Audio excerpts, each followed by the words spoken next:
Hi there, this is Terry, and welcome to the Animation Industry Podcast.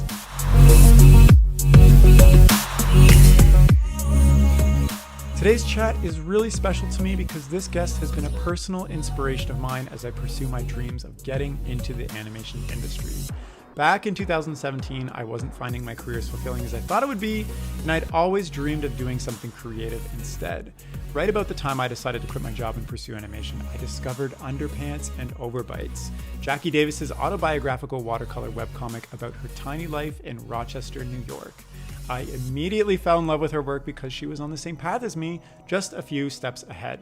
She had recently quit her job as a barista to figure out how to make a career from webcomics, and at the time, she didn't have a lot of followers and wasn't making any money, but she had an amazing passion which led her to figure it out. Today, Jackie has nearly 150,000 followers on Instagram, and her income is fully sustained through her comic. So in our chat, she's going to reveal the whole story, from what she had to sacrifice to the stresses of not making any money for a whole year, to trying 100 different things, to finally discovering what works and building her audience step by step. This is an amazing listen if you're sitting on the edge of a dream you haven't yet pursued and you don't know where to start, or you want to hear firsthand what someone else went through to get there.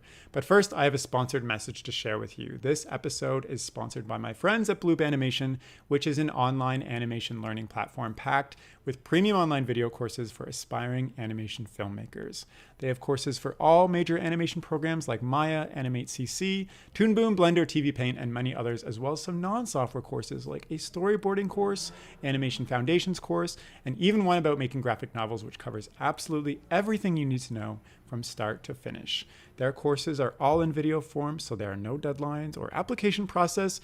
You simply just pick a course and start learning in seconds. They even offer a free ebook titled Making an Animated Short, which covers their entire process step by step of how they made one of their films, from coming up with the idea to storyboarding, animation, and all the way to exporting the film. And you can get that book for free at bloopanimation.com/animationindustry. And you can check out their complete course library at bloopanimation.com/courses. Now, without further ado, let's jump right into the chat. Welcome to the podcast, Jackie. Thanks so much for coming on. How are you today? Oh, I'm pretty good. It's Friday afternoon, so I'm just ready to hang out with you, talk about comics.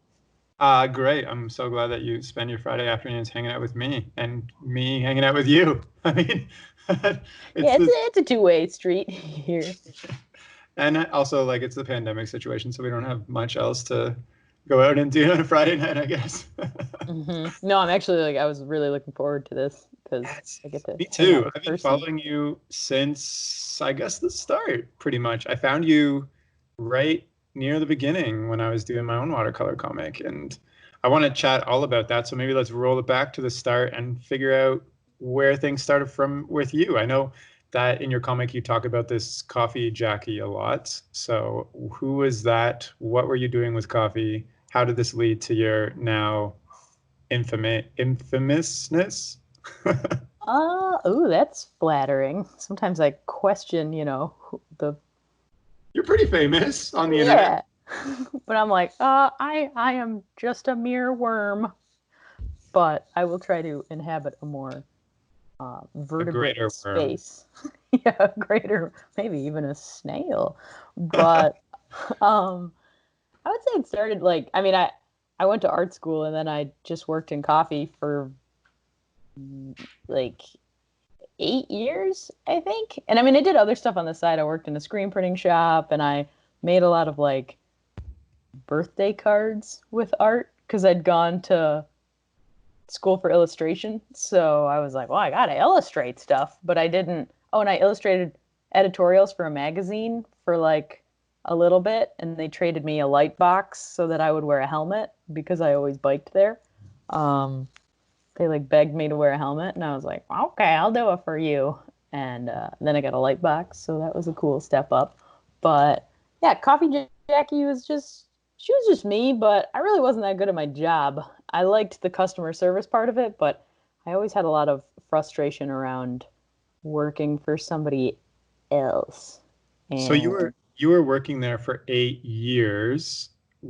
Did you decide this is why were you there for 8 years if if it wasn't the best suited for you and you're doing other stuff on the side? Well, I worked at it actually wasn't one space, it was like maybe four coffee shops. Like I worked in one in Syracuse, and then I moved to Austin with Pat, the purple guy in the comics. And then I worked at a really hip coffee shop, but I couldn't like keep up with that, so they let me go from there. And then I worked at a coffee shop in an office building in downtown Austin, and all of my employees were like, or all the coworkers were like so much worse at stuff that I was like, who is gonna take charge? And then I was like, oh my gosh, I am.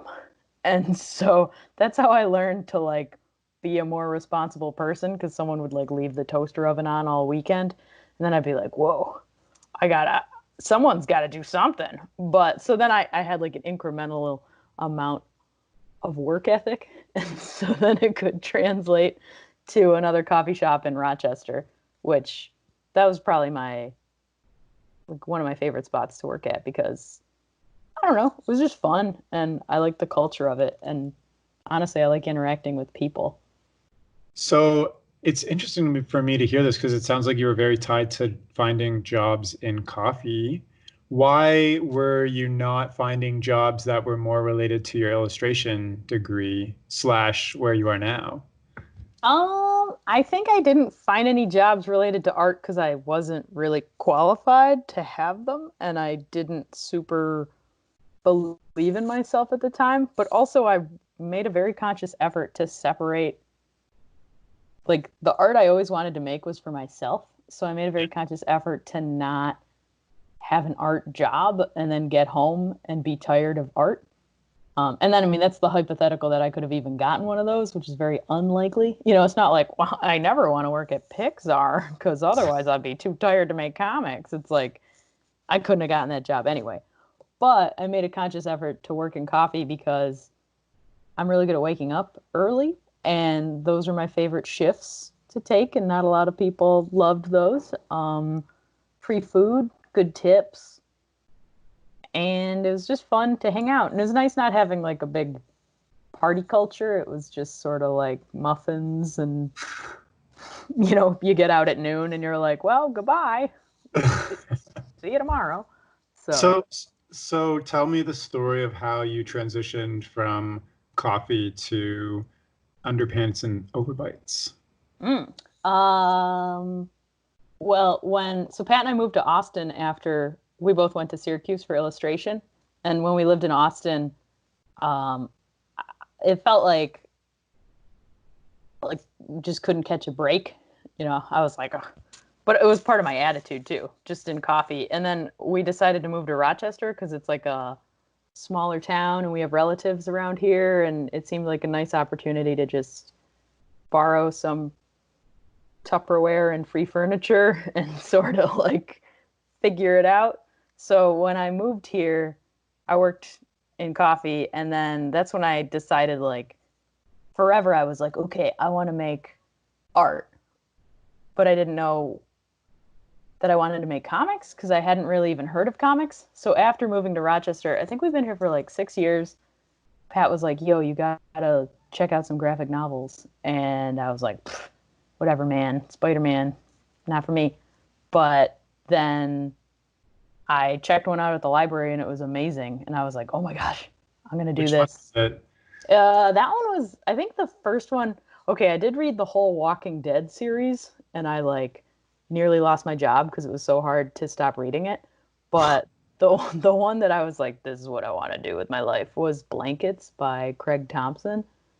And it's all about it's like him, it's like a super revealing memoir of him as a young man falling in love and sort of out of the church. And I was just like, this is amazing. So that kind of sparked the combination of it, like combined all the things that I'd been doing on the side, like drawing funny characters, keeping a diary, telling stories, seeing comics. I was like, huh, this is so cool. I can squish it all together. So yeah, I guess your comics now are kind of like your diary stories illustrated job. Yeah, yeah, totally. It's like a very strange piece of my life that's like put onto paper, but it feels like using all the parts of my brain to tell a story, and it's really cool. But I think that kind of makes it sound easy, like, oh, I found graphic novels, and then I was like, wee, I got it all figured out. But it's actually super hard because honestly, finding the thing that I admired was just so intimidating. Because as soon as I put my pencil to paper, it was like, oh, I can't do this. It's like hearing an amazing musician and then being like, I'm going to learn to play guitar. And it's kind of depressing. So, But so then take me through the moment where you decided to drastically change your life around and pursue this as a career professionally, as also like, you were doing cards on the side before, then you read some graphic novels. How did you suddenly say, this is what I want to do, and then given your letter of resignation to the coffee shop? I think I saw social media as this like new democracy of if I could get enough people to follow my work, then maybe I could support myself through comics. And Okay. I think it's cool that there aren't really any gatekeepers. And so I was like, I'm gonna make, I mean, the gatekeeper is like the algorithm, but I was like, I'm gonna make tons of comics and hopefully people will like them.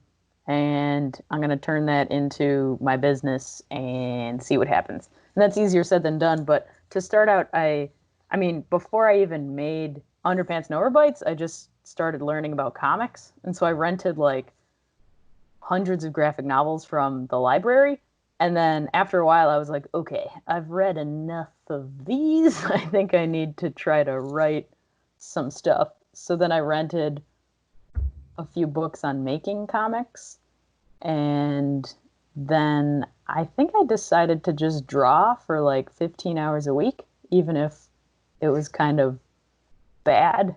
Um, because it was just really disappointing to try and draw comics and have them not be what I wanted them to be. Like I had all these fantasies of just telling my life story or like reading my diaries and turning them perfectly into comics, but it was a lot more arduous than So, that. so you were still working in the coffee shop and then doing all this like intense research, 15 hours a week drawing on top of your job, et cetera, on the side. That's really impressive. And I guess you had like maybe a fire in you that you were like at some point, this is going to be my career. Like, how did you have the confidence to know that this was going to pay off somehow?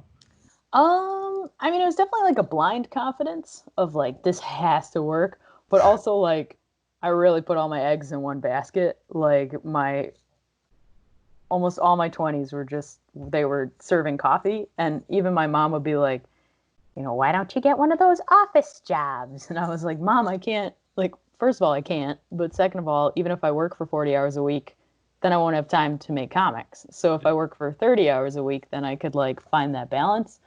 But I mean, it was pretty, there were a lot of like precarious points of it not looking so good. And it's just a lot of work to get it to work?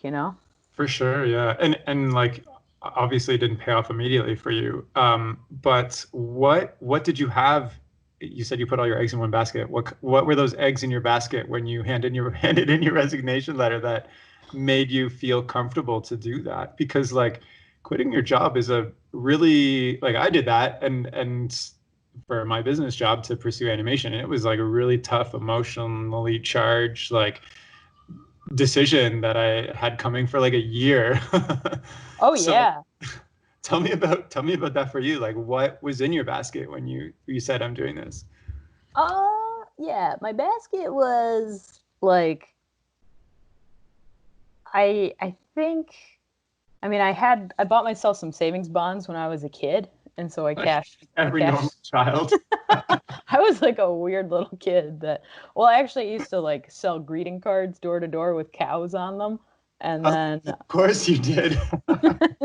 and then I like took the money and bought my future self some You made savings enough money bonds. from selling greeting cards with cows on them door to door to buy yourself some savings bonds that paid off for you 20 years later. Yeah, I think I had like, I bought myself $1,000 in savings bonds. That's what amount to at the end. So I think I bought, $600 or something in like cow card money.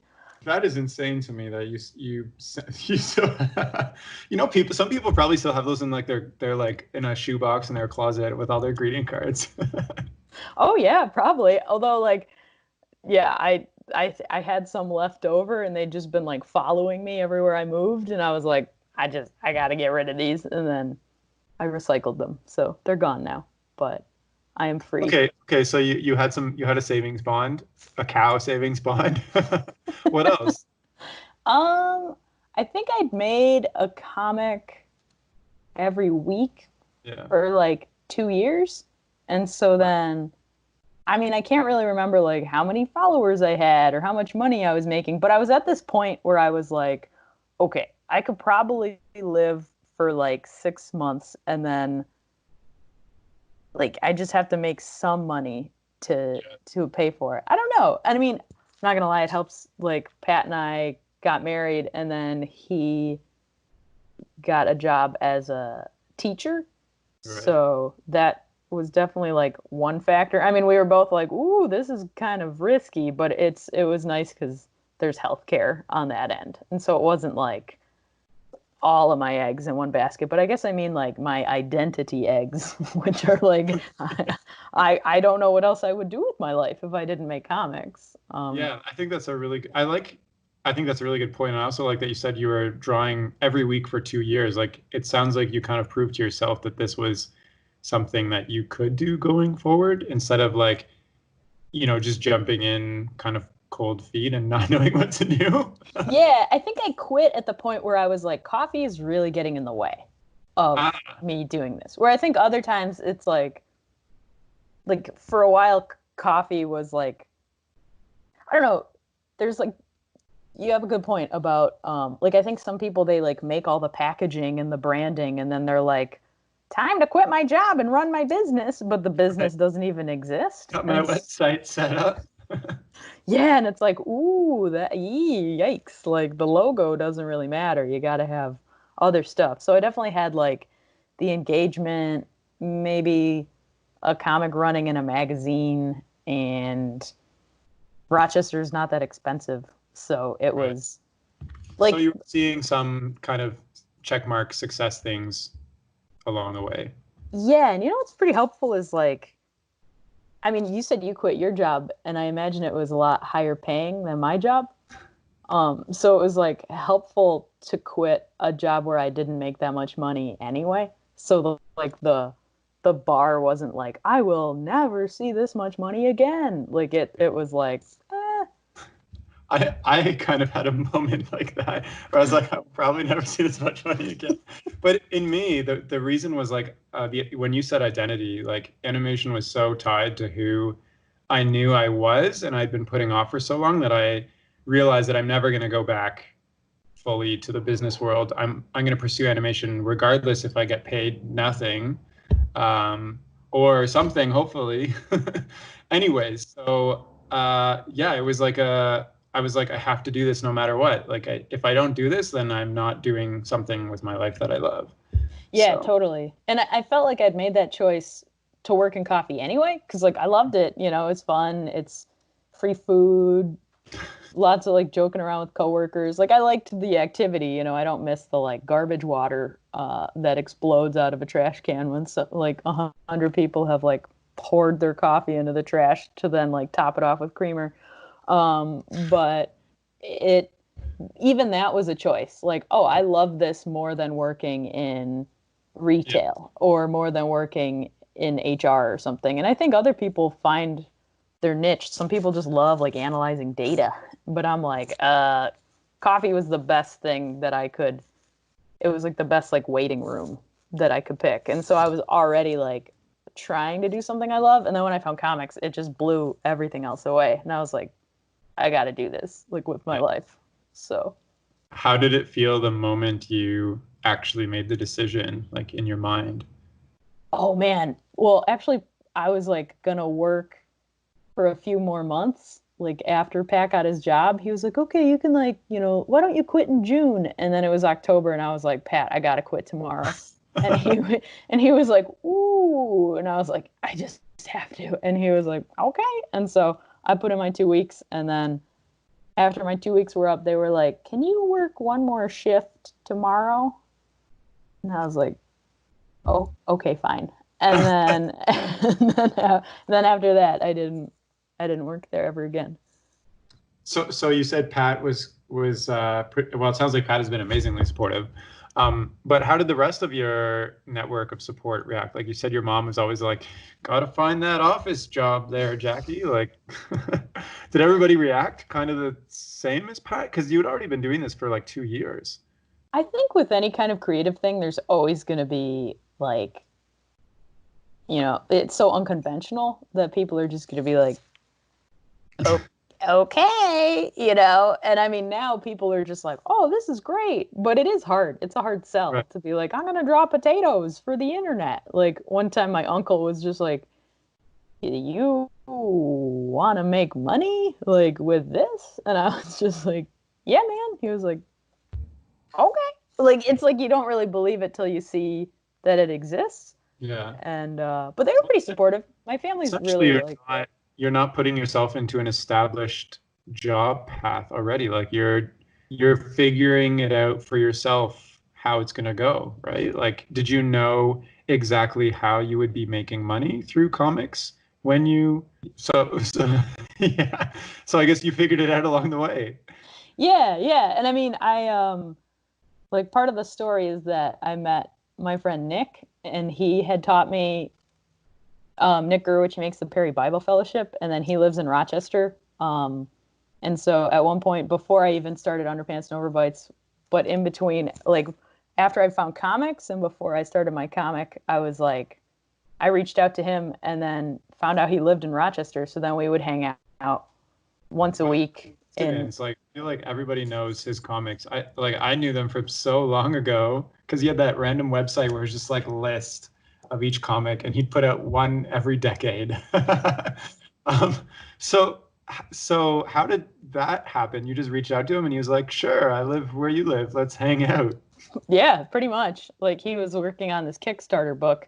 So then it was all like scratchboard. Um, and he traditionally makes comics, but he was trying a new project. So I think he saw my comics as like he would like look at them and be like, "Oh, these look so fun.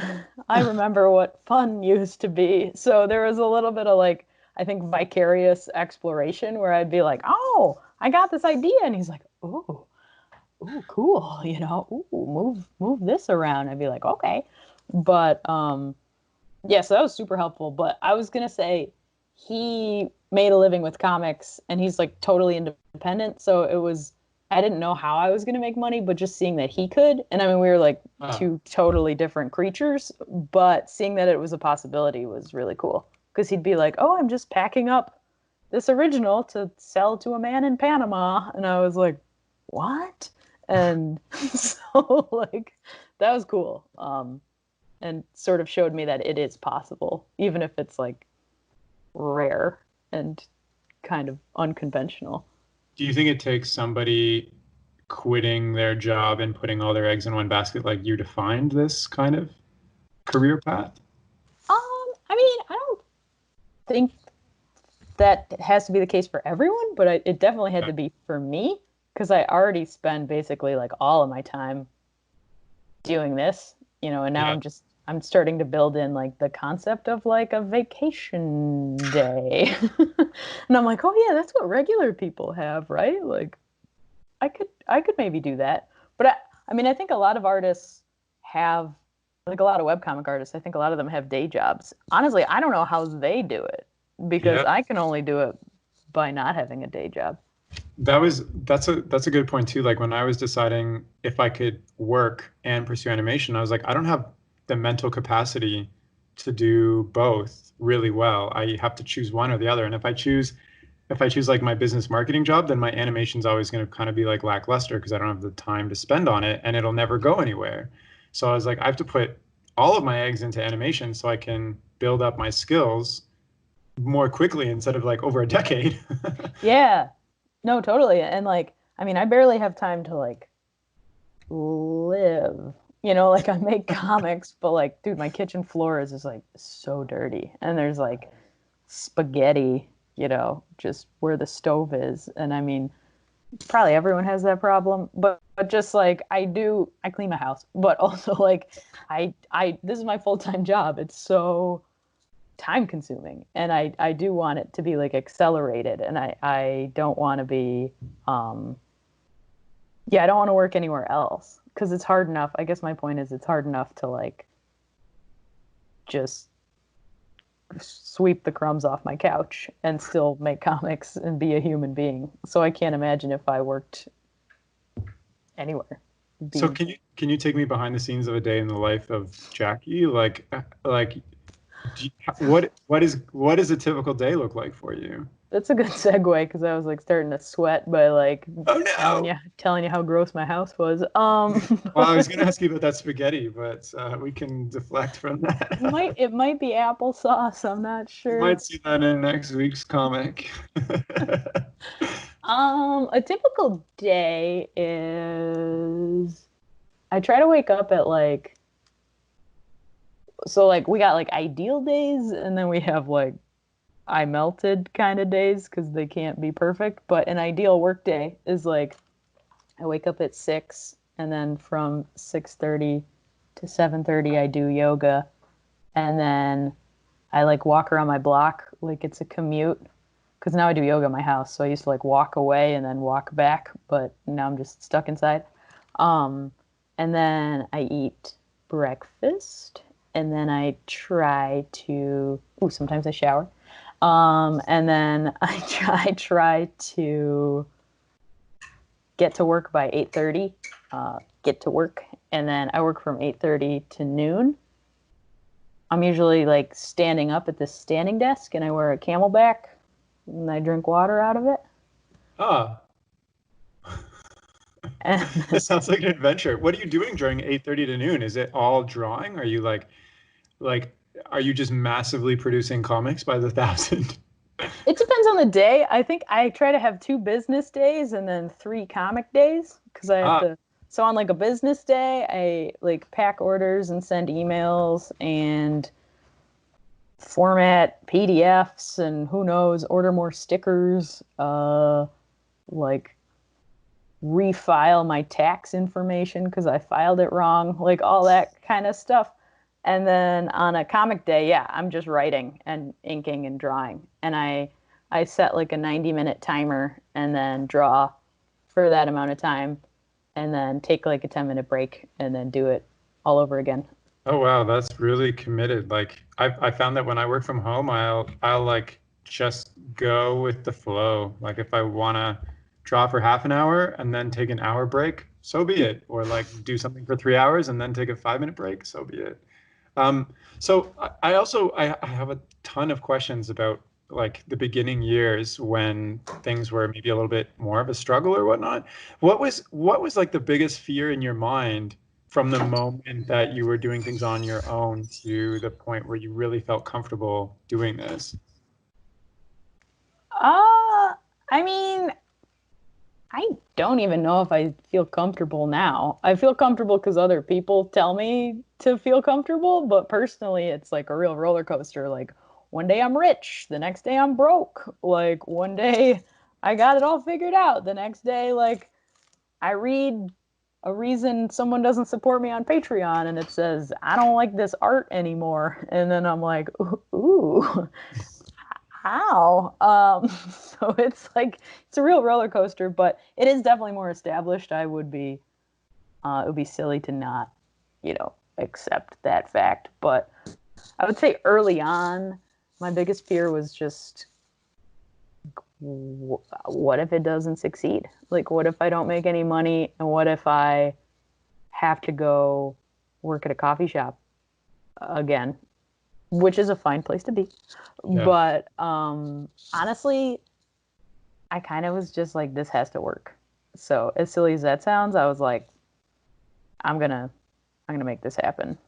So you were And actively trying to find out how to make it happen like every day, or just kind of like hoping for the best and doing what you do naturally? oh, dude, every day, just trying to like, print stuff, try a new show, send emails, be in a magazine. I took like 50 commissions of cute couples, and then eventually I made enough money somewhere else that I didn't have to take commissions anymore. And then I'm like, okay, cool.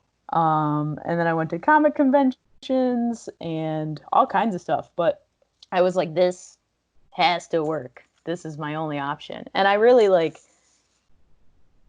can't stress enough how helpful it was to have Nick as my mentor, because I would be like, Nick, who am I? And he'd be like, excellent. Like, it's happening.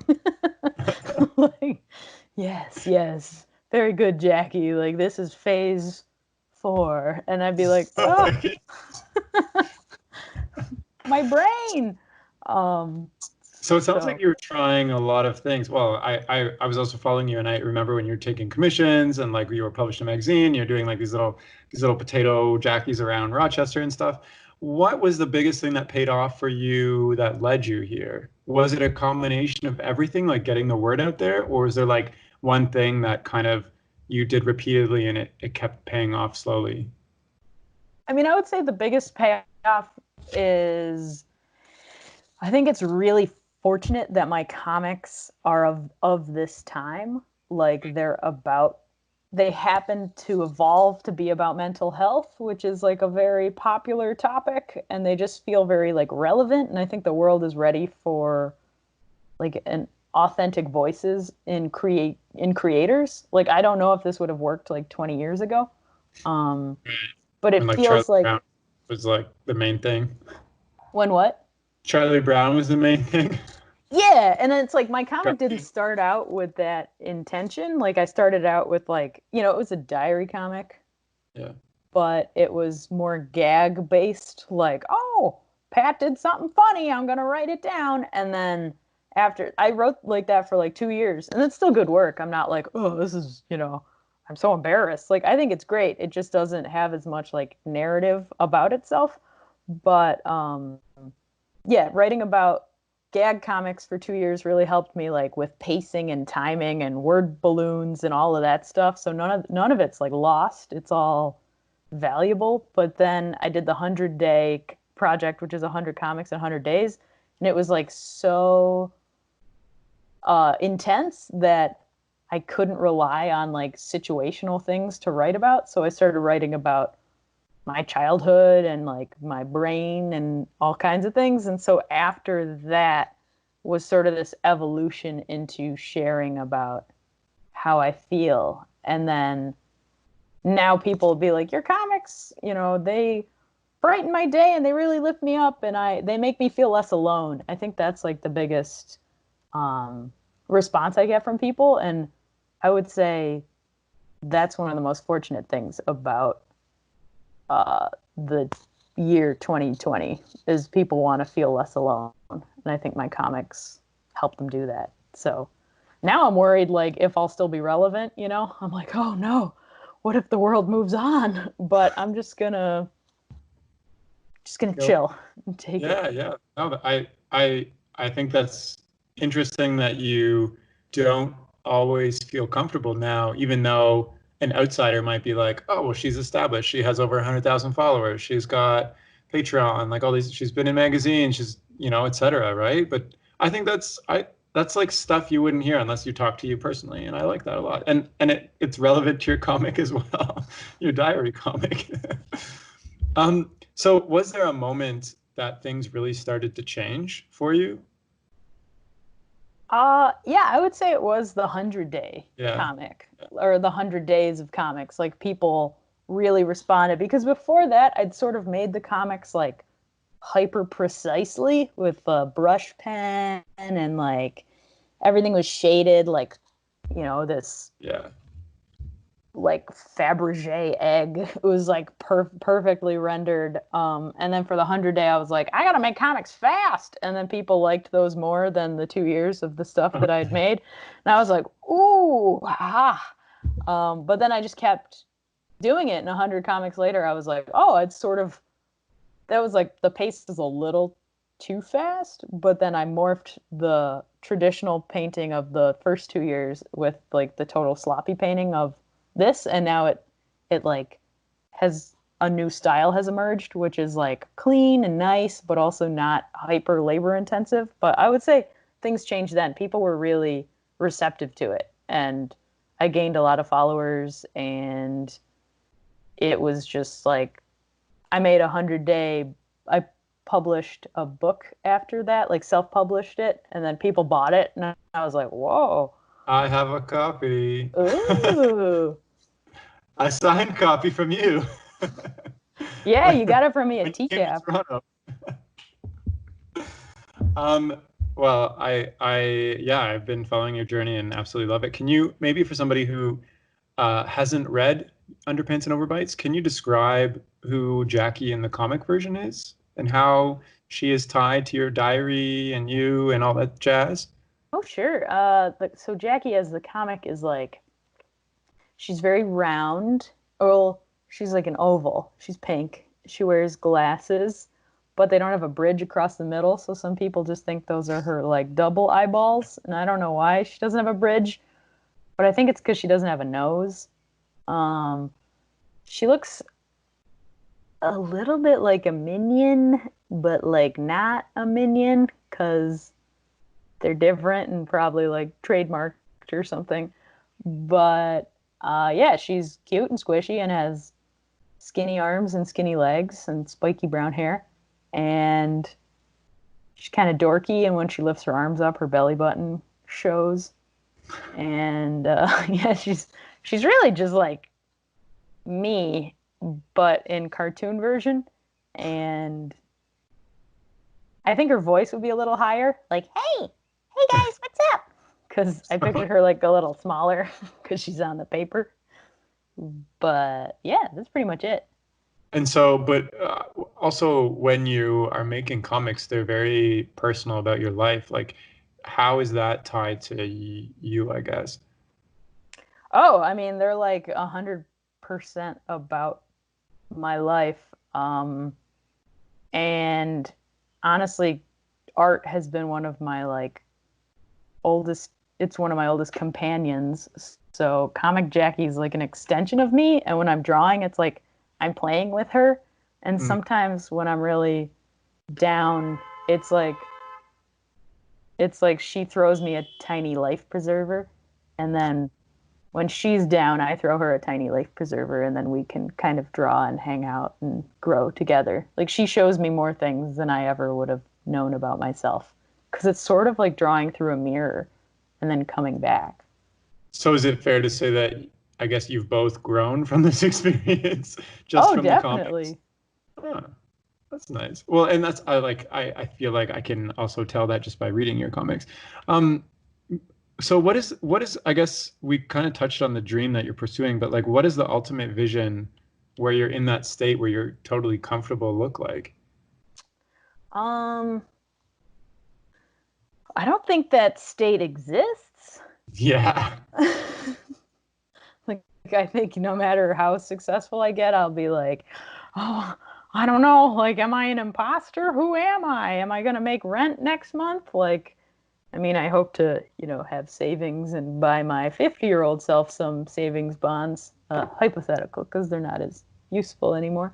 But I don't know. The end goal is just to keep making comics. And honestly, I've taught a little bit, and I really, really like that. And I just love how much my comics blend like who I am. When people meet me, they're meeting the comic. And then when I'm teaching about comics, I'm also teaching about mental health and being alive and all this stuff. So really just like affecting more people and, a steady income would be great. Well, okay. So how long did it take for you to get income, I guess, from this comic? I would say at least 2 years, probably three years of like no pay. Yeah, I remember one Thanksgiving, I think like two Thanksgivings ago, I made like $20 on Patreon. My cousin, she was like 12. She was really sassy. And she was like, "You make $20 a month? That's only like $240 a year. I make more money than you. And I was like, and it was true. And it was just like, yeah, the numbers were pretty bad. Like my hourly would be like $1 an hour at the most. And now it's sort of changing. The more I do it, the more established I am. But like now if I make a comic for a magazine, I can also put it on Patreon and I can also sell the original of it. And so that's like using it 3 times, and then I could put it in a book and that's 4 times. But before it was just like a 1-to-1 ratio of like, I made a comic and then it gets like 30 likes. And I was like, okay. And then I just went back and did it some more. So that's the part I don't understand, like how anyone could do it without really low standards of Right. like Well, you went 3 dietary years. needs. Right. But how did you, so you had savings before and Pat got his teaching job and had medical insurance, but how do you go 3 years without, finding that financial security and still like push yourself to keep doing it? Well, like 2 years was in coffee, so that was covered. And then Ah, one okay. year was like without pay, and that was like the in-between year. And Oh, Pat was like, okay, let's say you have until, you know, 20 some month of 2019. And he's like, and then at that month we'll decide if it looks like it's working out or not. And then by that month I was making like, I don't know, 800 a month on Patreon or something like that. And then he was like, oh, looks good, you good. know. Hey, 800 a month on Patreon is no joke. That's a huge amount because there's like so many uh, artists and comic book artists that make like $34 a month on Patreon. How do you manage that? Like, is it because you give super exclusive stuff away on Patreon? Are people like specifically paying you for stuff, or is it they're supporting you because they love your work regardless? I mean, I gotta hustle. I gotta hustle for that Patreon money for sure. I do a whole extra comic a week on Patreon. So sometimes I'm just putting like reposts on Instagram. But it's really cool to have Patreon as my platform of income because there's an illusion with social media that's like, I mean, there is a certain amount of money that could be sort of like distilled from a really great comic on Instagram. Like if it gets 100,000 likes or something, then probably people bought prints and some other thing. And I mean, I've never gotten 100,000 likes, but there's also a lot of like post on Instagram and then like nothing happens, and it's like, oh, I just spent like 20 hours of my life and that's $0. And so Patreon's cool because it's like a smaller audience. I feel more comfortable testing out more emotional stuff. People are more supportive, and I'm getting paid through that. So I don't know. I love it. So, but you've also got, you mentioned other revenue streams you have. You sell the originals, you like give up your babies, I guess. I do, yeah. And like for years I didn't sell the originals, and I would be like, or I would be like, Nick, how much would you sell this for? And he'd be like, I don't know, $40. And I'd be like, $40? Like, this is my soul. And then now I'm like, yeah, like these originals are like litter, you know? And I Hey, mean, well, you produce like 100 of them a year, right? So, yeah, yeah, probably at least. And or like 100 pieces of something to sell. So yeah, they do kind of pile up. But yeah, the money I make now is that's like the one thing about digital stuff that maybe those artists are missing out is like originals exist. And if you can find someone that's interested, then that's some good money. You can charge way more than a print. so what do people do with your prints? Do they like frame it and put it up in their living room or something? Because they're Yeah, like a full comic, right? they're like, what? A full comic. Yeah, I mean, I made the mistake of making the 100 days of comics. Each panel is a different piece of paper. So I just have like a mountain of paper that nobody wants to buy because to frame a comic, you'd have to have like this super complicated, enormous frame and then mat it in like 10 different ways. So now I try to make the comic on individual, like I try to make a whole comic on one piece of paper, even if it's like 20 frames, so I can sell it. So that's a loss. I only had to do it 100 times to figure it out. But I don't know. I think people hang them up in their office. I don't know. Like, give them to people. You also mentioned books that do you have plushies? I'm just wondering. Do you have like a potato plushie? Ooh, I do not have any plushies. Honestly, I'm a little hesitant of the plushies because it's like the Simpsons as 3D characters have always unsettled me. So I maybe if it was one of those like printed on the front, if it was like a pillow shaped like my comic, that would be okay. But it seems weird to have it be like 3D with like the eyeballs that poke out. But I just haven't. I don't have T-shirts. I haven't really like hit that level of demand where I'm like, oh dang, I gotta tap into this new market. It's like, Fair enough. maybe sometime. I'm still thinking back to kind of your journey. Did you get a lot of advice from other people where they're like, oh, you should do this? Like, obviously Nick gave you a lot of advice, but did you ever get like a lot of advice where you didn't follow it?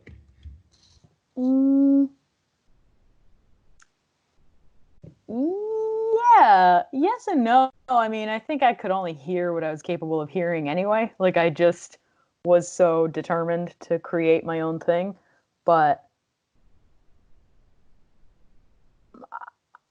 I honestly can't really think of that much advice that I did or didn't follow. I mean, Nick gave me a ton of advice about like how to write comics, how to like chill out about comics, maybe to try new things with diary stuff.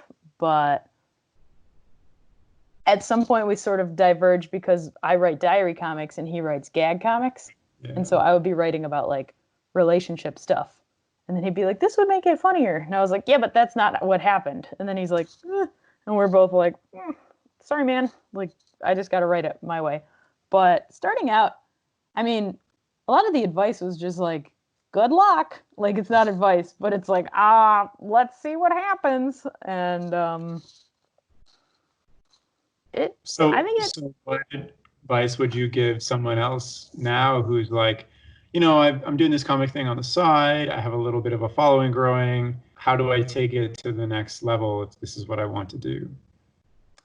I would definitely say, you have to commit to it. Like, you have to set constraints and deadlines, because if you only draw when you feel like it, you might not draw that much, because that's the boat that I'm in. That's like my schedule. Like, I work from 8:30 to noon, and then I work from 1 to 4, and then I don't work past 6, like, so that I can like stop working and be a regular human being.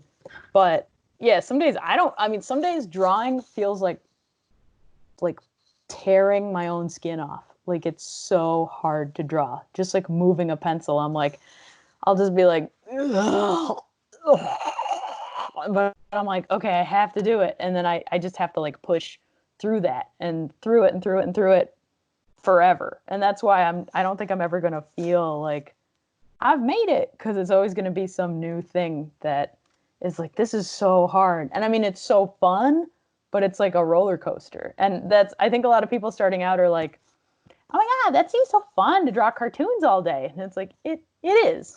But also, there's a lot of parts that aren't fun. Like, a lot of, I've had things haunt me or like an order needs to get shipped out and it just haunts me for like a week. And I'm like, you know what I'm going to do? Instead of shipping out the order, I'm going to write an amazing comic. And then 10 hours later, I have neither, because my comic's terrible and the order hasn't been completed. And it's just a lot of like exhausting mental things. And so I would say, like, buckle up if you're starting out, because it's really fun, but you're your biggest obstacle, and it's really hard to not have that obstacle. Because when I worked in coffee, I could just blame the boss.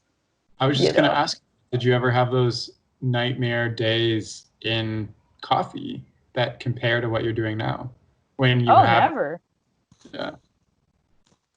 Why do you think that is, though? Because there's like good and bad days in any job, career, life, etc. Why is it so much exaggerated now that you're doing something that you love?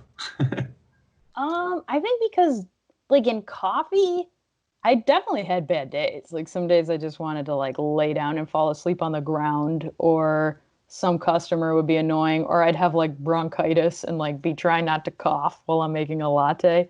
Like, and then I'm like, oh, I should have stayed home. Like that's a really bad day. And also, bad for everyone's health.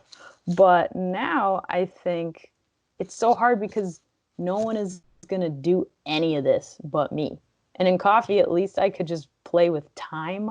No matter how bad it was, my shift would end in 9 hours and then I would be free. Where this is like, you don't send those emails? No one's sending those emails. Like nothing goes away. It just, and there's no one to blame. Like sometimes I blame Pat for being home or something. I'm like, you're the one who's distracting me. And then he'll leave and I still don't get anything done. And I'm like, it's me. Oh no, I'm the one that's Do my you own worst enemy. do you think it would, if you ever got to the point, would you hire someone to help you with like all the stuff you don't want to do? Or is it like it has to be you, I guess? I've had that fantasy of like, ooh, I wish I could just hire somebody, but then I would have to like teach them and get organized and figure it out. And I mean, we just found out that Pat's not going back to school for the rest of the year, so Yeah. we'll be in this one bedroom till September, at least. Who knows how long it'll last? But I am experimenting with hiring him as my first employee. Uh, Interesting. Is he yeah. he's down for that, I guess. Oh yeah, he's down. He's trying to pay off his student loans. So he's like, I mean, we have like the same money, but it's like conceptually, it's kind of fun to be like, hey, I could hire you. Um, but Well, yeah, I'd also be more productive. I don't know if you do. Do you think that's a possibility? Like if he does like this hypothetical, but if he does like one of those business days a week, you can then spend another extra day doing comic stuff, which could build more audience and demand, I guess. yeah, and I think that is like it's like how do I spend my time? And I mean, right now, honestly, Terry, the task is like I think it could help because I have like I don't even know, like 40,000 JPEGs. Like I honestly don't know. They're just resaved in a new format like all the time and swept into this landfill. Ooh. And for like 4 years, it's like I've been cooking for 4 years and never did the dishes. And so I'm like, Pat, could you do my digital dishes? And he's like, yeah, okay. And that might be helpful because he cares less. So then, he might be like, all right, like, yep, we got the comic about, the potato. And then he like finds all the files. So I don't know. I don't know what his stamina is, but that's the kind of thing where like I can't do it because that's going to take me like a week. And then I would lose so much Yeah. sanity and momentum and everything in the week.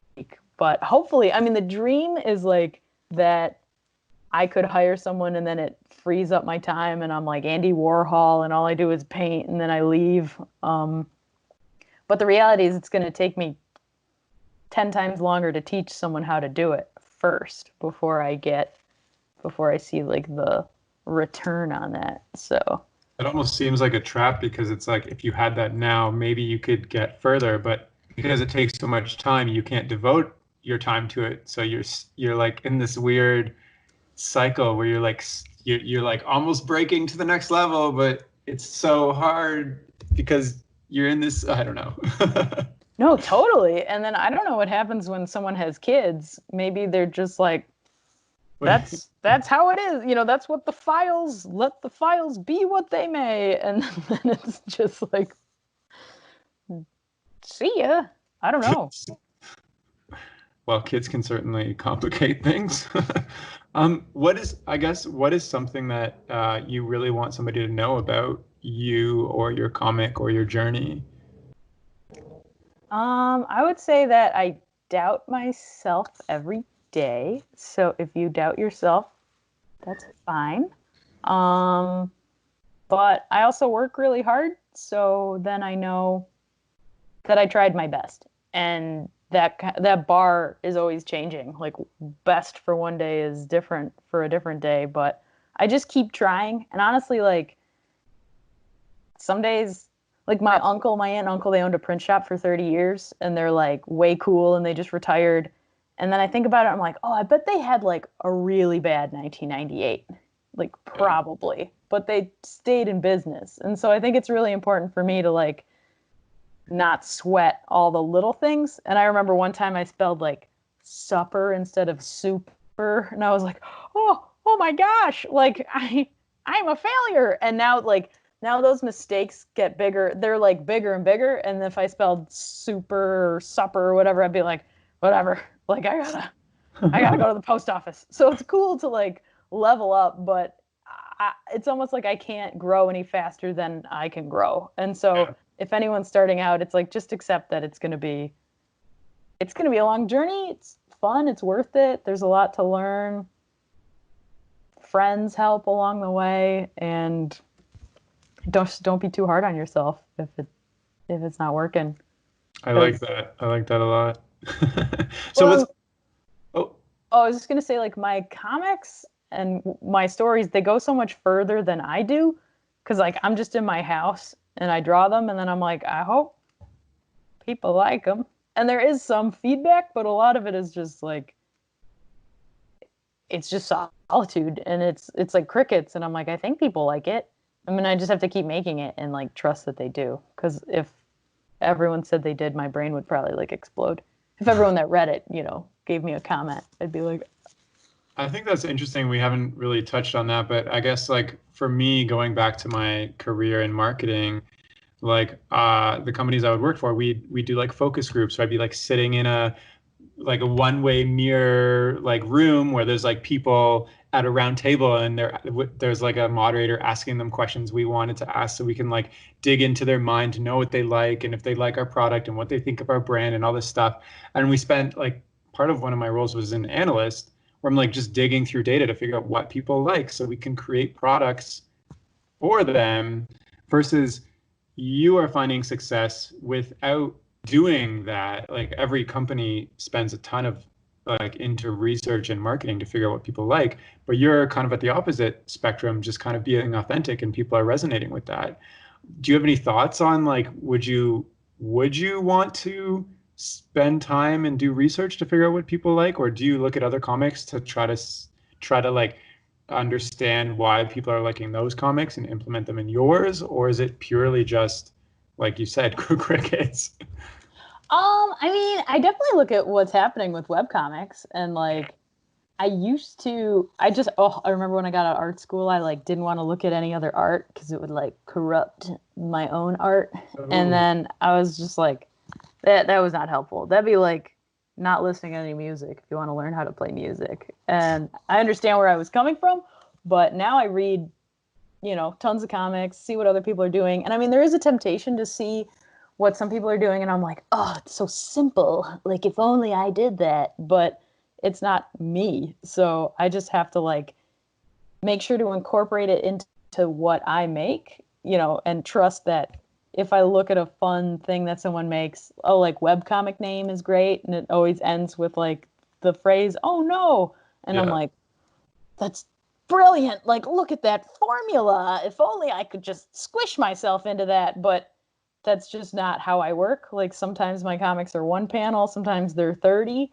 But I can look at webcomic name and like take some of the character design or like the color palette or the floating on the backgrounds and fit that in.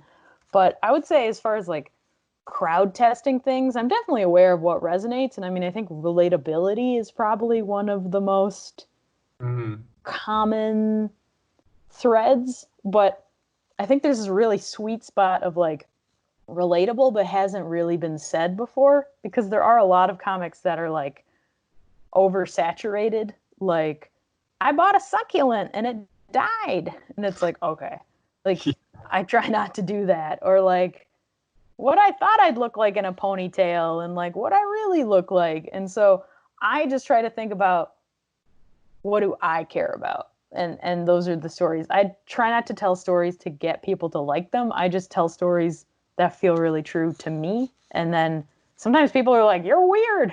And I'm like, I am. But other times they're like, wow, this is so human and strange. I love it. So It's one of those things that you have like 500,000 cows. yeah. Oh, but someone, like, I just posted a comic about being sad, and like, it's like subject A is sad, then subject B comforts subject A, and basically it ends with Pat comforting me with my stuffed animal Butter Udder. And someone commented like, oh, so nice that your hubby is on board with your plushie. And I was like, he better be. This plushie was here. Butter Udder was here way before he was. And their comment was like, that's how I am with Mr. Nibbles. And like, I think there's like Terry, I can't be the only person that has this kind of brain. So I think if I'm just making comics about, I get emails from people that are like, I'm 45 and I sleep with my plush octopus. And I'm like, heck yeah, like this is great. And so it seems impossible to like crowdsource or crowd test something so nuanced as like my weird stories. But I like to ask myself, like, if this is important to me, then it's probably important to other people. Interesting. I was just going to ask you, is there a feeling you get or you have when you think it's going to be successful? And is it that important to you think? Is it that important to like have that feeling? Like, no, I mean, you just said if this is important to me, it's probably important to other people. Is that the feeling that you get when you think something's going to be a hit? Yeah, and sometimes when I write a thing, I'm like, dang, this is cool. Like, but it's in this really in between spot of like, I don't like if I don't know what I'm trying to say, no one else is gonna interpret it for me. Like, yeah. If it's just like weird, no one's gonna be like, wow, I love it. But if it's like my story, but then it's specific and it can kind of impose on other people's stories, there's like a real sweet spot when I write something, and then I'm like, oh, this is so cool. And I mean, other times people don't like it, and I'm like, no. But I just try to be like, I love it.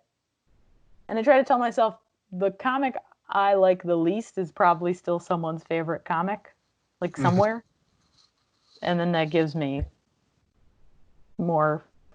Oh, I like to think about it like each of my comics is like saying a sentence, and it's like writing a graphic novel, but like one, comic at a time.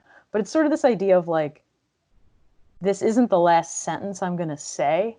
So I try to look towards the next comic. And I mean, I try to be in the moment, but when I make it, then I post it, it's like I did what I could, and I just have to like let it go out in the world and see what happens, and then immediately make another comic, say another sentence, because it's just going to hold me back if I'm like, what did they like about it? Did they like that I was wearing a blue t-shirt? Should I put on a red t-shirt? Like, it's so easy to try to have control, but there is no control. I like that, yeah, because social media can definitely get you down in those aspects, because there's the whole like algorithm putting it out there, hashtag uses, likes, comments, like shares in your like all this stuff. I'm wondering so we talked a lot about like where you've been and where you're at now. What's next for you going forward? Oh, well, I recently signed a book deal with Andrews McNeil. Oh, wow. Yeah. What does that be? I'm assuming it's your comics. It is my comics, yeah. I just talked to my editor and ran some new concepts by him, and he was like, sounds great. How cool does it feel to say, I just talked to my editor? I know. I honestly didn't know he was my editor. I thought he was just someone that I email. And then at one point, he was like someone in like, I don't know, one of the other departments that were like, oh yeah, like your editor. And I was like, who's that? And they were like, it's that guy. And I was like, oh, cool. But yeah, it's really cool. It's due July 31st, so that's coming up. Yeah. Starting to sweat a little bit, but it is, and it's going to come out in the spring of 2021. Where is it going to be? Like, are you majorly promoting it? Are they promoting it? Like, is it going to be in like bookstores? Is it an online thing? I think it's going to be in bookstores. It'll be in, or like, yeah, I think it'll be in bookstores, like indie publishers. They said maybe Target. Wow. It'll be on Amazon. And I think I'm in charge of promoting a lot of it. Yeah. And so I'll try to think of some new clever campaign with like my comic friends where hopefully they can Hey. help me out. Wait Yeah. a minute. You said editor. Does that mean that they're editing your comics? No, he is editor, I would say, is more like book guide. Because like editor doesn't imply like, oh, this is pretty good, but you can move this over here. Like I talked to him and he was like, sounds great. Like if you send me 100 comics, I can help like decide what order they go in. And I was like, okay, that sounds cool.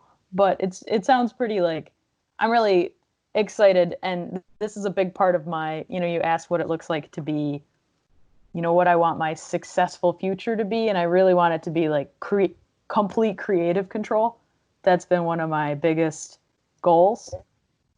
And I think that is what I'm striving for. Because there's a point where people are like, sign here, we'll take care of you. But then they'll sort of tell me what to do. But I've hit a point where I'm signing on with someone that I really wanted to sign on with. And then they're like, oh my gosh. You do you. That's like a really big step that not a lot of people get to experience. I think that's really phenomenal. Congratulations. Thanks. Yeah. And like, I mean, he was like, we're going to read it first, don't do anything too wild in there. And I was like, you got it. But like, yeah, Patreon's really cool because I get paid to make whatever I want every week. And there's like a pressure with that, of like, whoa, that's weird. But I try to make commissions and like, I can't do it, man. Like, it's like working in the coffee shop again. And I think some people can do it, but I can't. And so it's really fortunate that I've carved out this space for me to have my own independence and still pay the bills. Cause I think it's really rare. Yeah, for sure. Well, and I'm happy we're talking about it because it is really rare. Is there anything else you'd like to share, kind of as we wrap up the chat? I don't know. I mean, now I'm like, how'd I do? I just took a shovel and just dug through your mind. we got all the gems out. Oh, there's probably still some in there, but well, are there any further gems you'd like to share? Nothing super comes to mind. I mean, I just am really grateful for everyone reading my work, and I think it's super cool that you quit your job too, and we're in different places.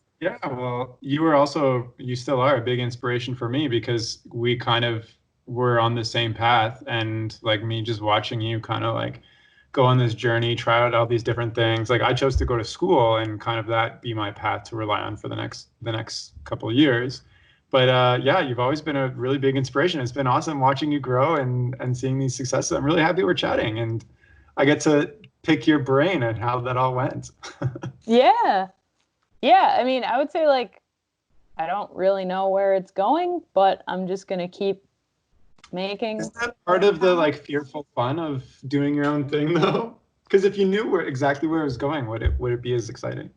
Oh, definitely not. I mean, that's kind of the thrill of it for sure. Is like, I have no idea what will happen, even when I wake up tomorrow. Like, but having gone on this creative journey helps me be so much more creative with the rest of my life. And I think it's super helpful to like just take a step back and be like, if it collapsed, I would hopefully figure out a new thing. Like I figured this out. Like I'm really trying not to get like comfortable. And I mean, I want comfort for like my, mental health, but I really want to push into new territory and write longer stories or a series or like just try new things, because it's really tempting to be like, I made it, and then just chill. Yeah, that's for sure. I think that happens to some people, and then the world changes and they don't keep up with speed, I guess. So I think that's an attitude to have. Yeah, and like, I would want to say like diary comics are really hard. I was listening to this podcast one time, and they were just making fun of why are autobio comics all so sad, and then I tried really hard to like they were like, ha ha ha, they're so sad, that's funny, and they're just all about like, I went and bought milk and then it went bad, and they like, I could only email the podcast by signing up for Patreon. I like paid $2 to send them this message that was like, the reason autobio comic artists are so sad is because like you're making work about yourself, and then people are judging it, and they're judging your work and they're judging your life, and then you're judging your own work. And then the guy just wrote like, cool, thanks. and I was like, oh no. misuse. And their next podcast episode comes out and they're like, we got a spicy email to share with you. Right, from a sad autobio comic artist.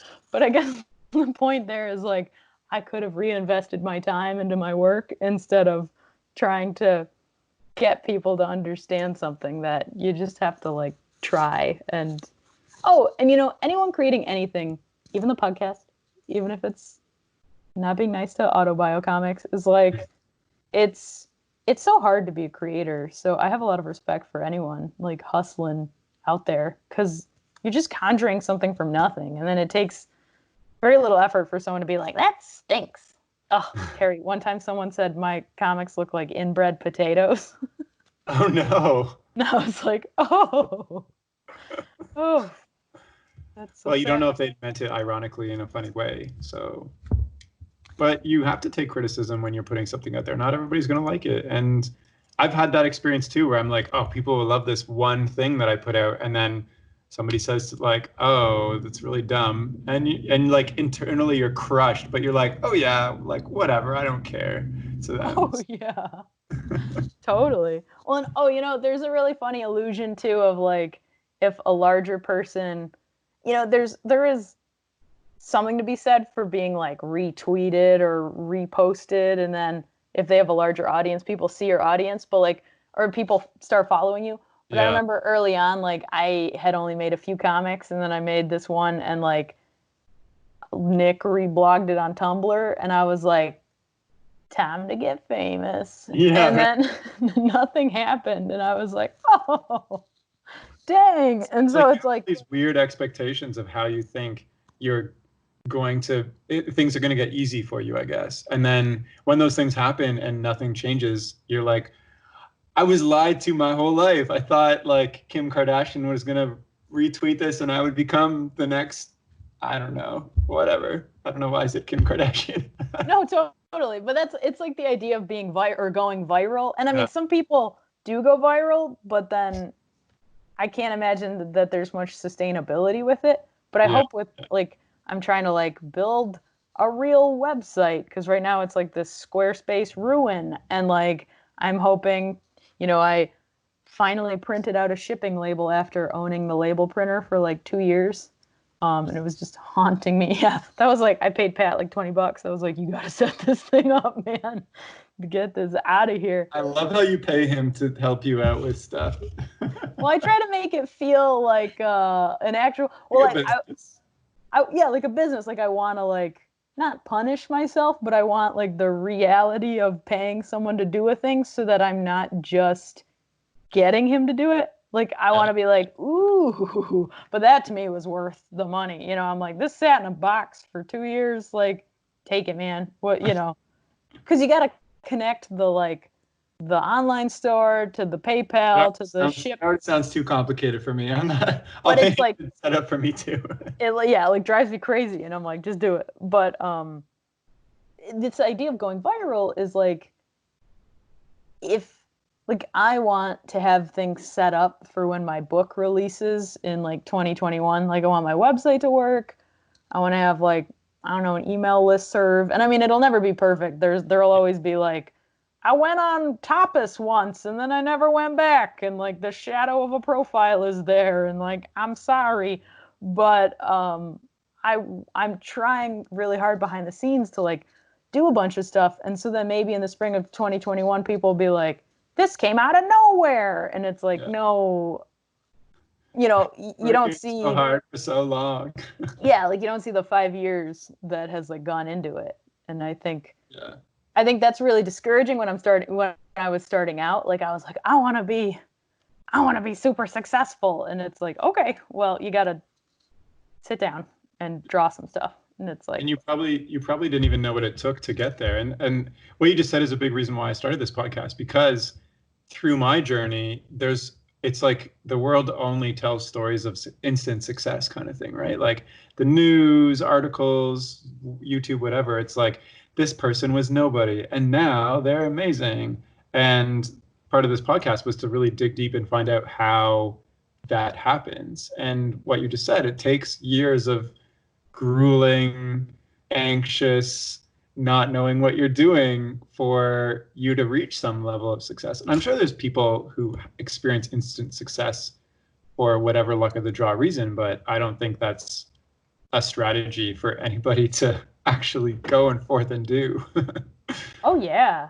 And it's just not, it really just isn't plausible to have instant success, because I had to learn, I mean, like if someone, there's just so many things. Like I was in like an interview for a magazine, and then I like emailed the woman my phone number, and then she never called me. And then I'd emailed her like the wrong number because it was off by like a digit. And I was like, oh, like I ruined it. And like that was a bad opportunity, like a missed opportunity then. But like I still work in obscurity. Like I have the space to make mistakes. Like, yeah, I'm big, but I can also just be like, whoops, I messed that one up, because it's not like NASA's on the phone, or like, Yeah. Like people are calling you every day to work with you. You still have to really put yourself out there. Yeah, and like the stakes are still so low. Like a spelling error on Instagram, or like I lose patrons because my brain melts for a month or something, and it's like all these things that build up to a thing. And so even if someone were to go viral, I don't know if I were to just have what I have right now, like 4 years ago, I would have just like hid in a corner, like I had to work up to it. And I think nobody knows how long the journey is when they're starting out. And I think if people knew, they might not go on it. And if you told like Coffee Jackie, it's going to take you 5 years before you reach a state where you are kind of where you're at now, I guess, with coffee, would you be like, you know what, I'm going to go forth and go through those 5 grueling years? Yeah, well, and the thing is, like, you don't wait for 5 years. You have to work for 5 years. Yeah. And I mean, Pat, he's like a primary school art teacher for younger kids, but we both went to school to like make art, and now he is trying to find his artistic voice, and he's at an advantage because he lives with me, and so he's like, hey, do you have any advice? But he's also at a disadvantage because he has seen like how hard it is, so he's kind of like, ooh, like I want to, but also this is the number of times I've seen you cry into a sketchbook is not really selling it for me. That's a really good point. All the tears that go into pursuing this type of thing. I think that's also a good point. Like his journey would be totally different, and everybody's journey to figure that thing out for themselves is totally different because everybody is different, I guess. Yeah. And I mean, there's like a lot of like cheesy wisdom, but the older I get, the more I'm like, that's pretty good. It's like, you can only be you. And I'm like, yeah, that's true. I honestly feel like for me, that's like been one of the hardest things to pursue, just like myself. Cause like the whole like business career and other stuff, I was pursuing things that I thought would make me happy and feel successful, but I am happiest and like I don't even care about the feeling of success, I guess. I just care about the happiness part now. And I'm happiness when I'm kind of doing my own thing and animating and coming up with like fantasy worlds and funny characters and things they say and stuff. And it sounds really dumb that I'm like, my favorite thing in the world is to create a stupid looking character, have them say something dumb, but that's what I realized is me, I guess. Yeah, no, and it's not dumb. It's like passion for a thing. And Yeah. it like when I draw Comic Jackie smiling, I smile. And I'm like, oh, this is the best. And honestly, for me, a lot of happiness is like connection. And I feel like making comics has allowed me to like connect with people that have very similar like passion for things. Like I love comic conventions and meeting new people and webcomic artists, and then I can just be like, so like life is pain, huh? And they're like, yeah, like let's go get nachos. And then we just hang out, and it's like I've known them my whole life, because it's like I feel like the Venn diagram of overlap of people that can do nothing else is like, it's so similar. And I love that about it. And it's like, to me, that's happiness too, is just connecting with people and hearing what they experience creatively and sort of not sitting on the sidelines. And I mean, I'm always going to be on some kind of sideline. Like I don't understand how music happens. I'm just like, wow, look at that. Neat. But just connecting with people that understand how my brain works, because their brain is sort of the same way, is really magical, and I couldn't have imagined it like 5 years ago. Yeah, totally. And I also feel like it's refreshing too, because from my experience in kind of the business world, most people have something on the side that they kind of wish they were pursuing, but they haven't pursued it as their career, I guess. It's like a hobby thing on the side. I guess like with you, the coffee, you were doing coffee as a career and doing drawing. Did everybody at the coffee shop know you were doing comics on the side type of thing?